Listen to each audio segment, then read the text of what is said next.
రాష్ట్రంలో dengue danger bells మోగిస్తోంది. ఇప్పటికే పెరుగుతున్న కేసులు ఆందోళన కలిగిస్తున్నాయి.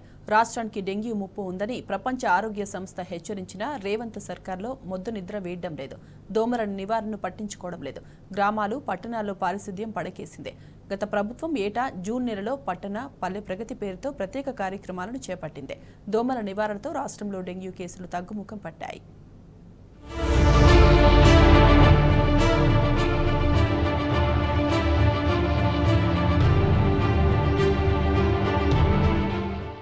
తెలంగాణకు డెంగ్యూ ముప్పు పొంచి ఉన్నది. ఈసారి ఎక్కువ సంఖ్యలో కేసులు నమోదు కావచ్చని స్వయంగా ప్రపంచ ఆరోగ్య సంస్థే ఈ హెచ్చరిక జారీ చేసింది. దేశంలో ఎక్కువ డెంగ్యూ కేసులు నమోదయ్యే అవకాశమున్న రాష్ట్రాల్లో తెలంగాణ ఉన్నట్లు వెల్లడించింది.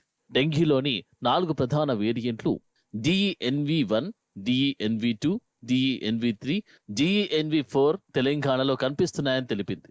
ఇందులో 2, 3 వేరియంట్లు ఒకేసారి దాడి చేసే ప్రమాదం పొంచి ఉందని హెచ్చరించింది. ప్రభుత్వం ముందస్తు జాగ్రత్త చర్యలు తీసుకోవాలని సూచించింది. దవాఖానాల్లో అవసరమైన కిట్లు, మౌలిక సదుపాయాలు కల్పించాలని చెప్పింది. కానీ రాష్ట్ర ప్రభుత్వం కానీ, వైద్య ఆరోగ్య శాఖ కానీ పెద్దగా స్పందించిన దాఖలాలు కనిపించడం లేదు.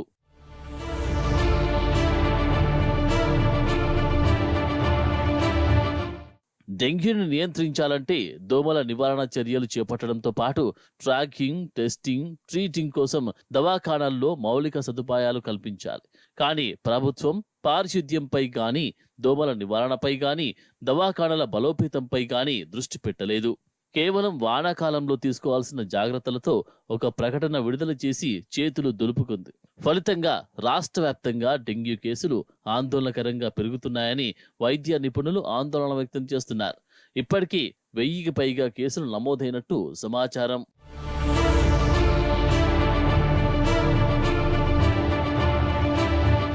డెంగ్యూతో పాటు టైఫాయిడ్, మలేరియా వంటి దోమకాటు నియంత్రణకు ప్రభుత్వం ప్రత్యేక కార్యాచరణ అమలు చేయాల్సి ఉంటుంది. గతంలో బీఆర్ఎస్ ప్రభుత్వం వానాకాలం మొదలయ్యే సమయంలో పల్లె ప్రగతి, పట్టణ ప్రగతి కింద స్పెషల్ డ్రైవ్ నిర్వహించారు. ఏటా జూన్లో గ్రామాలు, పట్టణాల్లోని మురుగు కాల్వలను శుభ్రం చేయడం, వారానికి ఒకసారి నిల్వ ఉన్న నీటిని తొలగించడం, చెట్లు పొదలను తీసివేయడం, పాడైపోయిన, కూలిపోయిన స్థితిలో ఉన్న ఇండ్లను తొలగించడం లాంటి కార్యక్రమాలు నిర్వహించింది. ఇందుకు ప్రత్యేకంగా నిధులు విడుదల చేయడంతో సత్ఫలితాలిచ్చాయి.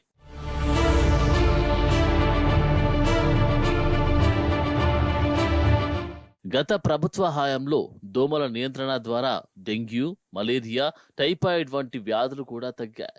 2019లో దాదాపు 13,000 డెంగ్యూ కేసులు నమోదు కాగా 2020లో 2,173 కేసులు, 2021లో 7,135 కేసులు, 2022లో 8,972 కేసులు, 2023లో దాదాపు 5,000 కేసులు నమోదయ్యాయి. అయితే ఈ ఏడాది రేవంత్ సర్కార్ స్పెషల్ డ్రైవ్ నిర్వహించడం లేదు. మరోవైపు గ్రామాల్లో ప్రత్యేక అధికారుల పాలన కొనసాగుతా ఉంది. పర్యవేక్షణ లోపం కారణంగా పారిశుద్ధ్యం లోపించింది.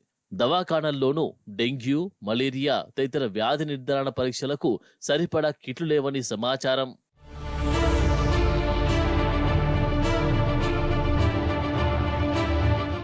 డెంగ్యూ నిర్ధారణలో వైద్య పరీక్షలే కీలకమని వైద్యులు చెబుతున్నారు. Platelet count, dengue strip test, సీరంతో పాటు ఐజీఎం పరీక్ష కూడా చేయించాలని స్పష్టం చేస్తున్నారు. సంపూర్ణ ఆరోగ్యవంతులకు 20,000 వరకు ప్లేట్లెట్ల సంఖ్య తగ్గినా నష్టం లేదని, అనారోగ్య సమస్యలు ఉన్నవారికి 50,000 వరకు తగ్గినా ఇబ్బంది లేదని నిపుణులు చెబుతున్నారు. ప్లేట్లెట్ల సంఖ్య 20,000 కంటే దిగువకు పడిపోతే ప్రమాదకరమని, 15,000 కన్నా తగ్గితే ప్రాణాలకే ముప్పు అని హెచ్చరిస్తున్నారు. ఇదే అదనుగా కొన్ని ప్రైవేటు దవాఖానాలు ప్రజలను దోచుకుంటున్నాయని, ప్లేట్లెట్ల సంఖ్య కొంత తగ్గినా ఐసీయూలో చికిత్స అంటూ భారీగా ఫీజులు వసూలు చేస్తున్నాయని చెబుతున్నారు. ప్రభుత్వ దవాఖానాల్లో మౌలిక సదుపాయాలు కల్పించడంతో పాటు ప్రైవేటు దవాఖానాలను నియంత్రించాలని కోరుతున్నారు.